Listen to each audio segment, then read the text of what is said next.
Petra's new path.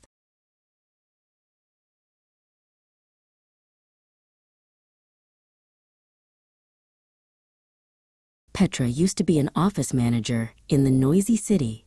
She would sit at her desk for 8 hours every day, staring at a glowing screen. She was the main breadwinner for her family, but she felt like a bird in a cage. One morning, she decided everything must change. She bought a sturdy bicycle and a set of professional tools. She wanted to be an entrepreneur, using her hands to build and fix things instead of just typing emails. Today, Petra is cycling along a beautiful forest trail.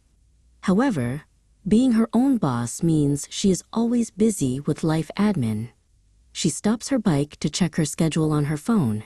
She has to manage her own taxes, insurance, and client meetings. I wonder if I should have stayed in my old job, she thinks for a second.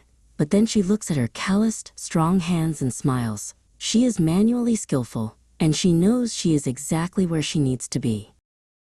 Suddenly, a fluffy sheep blocks the path. It is a wether, a calm but stubborn animal that refuses to move. Petra rings her bell, but the wether just blinks at her. A man named Soren walks over from a nearby fence. He likes the sun on this trail, Soren says with a laugh. Petra asks him an indirect question. Do you know if there is a way to get past him? Soren chuckles and says, you just need a little bit of momentum. Soren notices the professional toolkit on Petra's bike.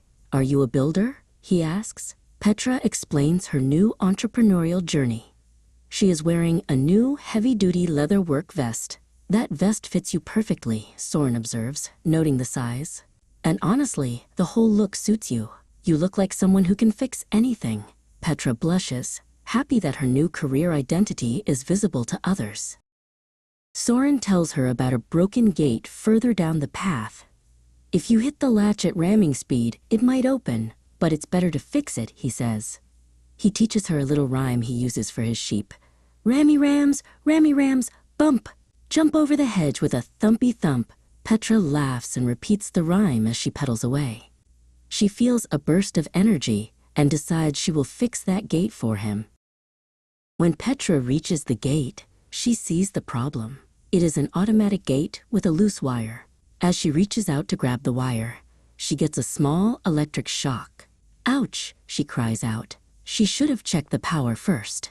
It is a reminder that being an entrepreneur requires constant focus. She takes a deep breath and puts on her insulated gloves. She is good with her hands, but she must be careful. After fixing the gate, Petra stops at a small cottage nearby to wash her hands. The owner asks her, could you tell me why my faucet is leaking?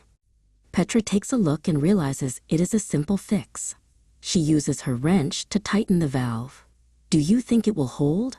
The owner asks. Petra nods confidently.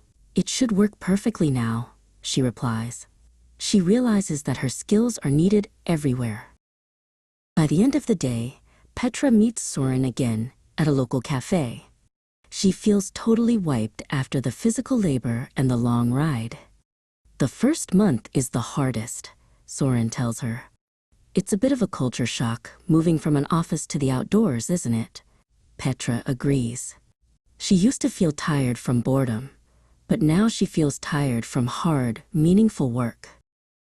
Petra looks at her notebook and plans her next week. She asks herself, I wonder where I can find more clients. She realizes she could put up flyers in the town square. She might also start a website to showcase her work. The transition from breadwinner in a safe job to a self-employed creator is scary, but she feels more alive than ever before. As the sun sets, Petra cycles back toward home. She reflects on how she would always dream of this freedom while sitting in her old cubicle. Now, the trail is her office, and the sky is her ceiling. She knows that as long as she stays manually skillful and brave, her entrepreneurial dream will continue to grow. The path ahead is long, but she is ready for every rammy rams bump along the way.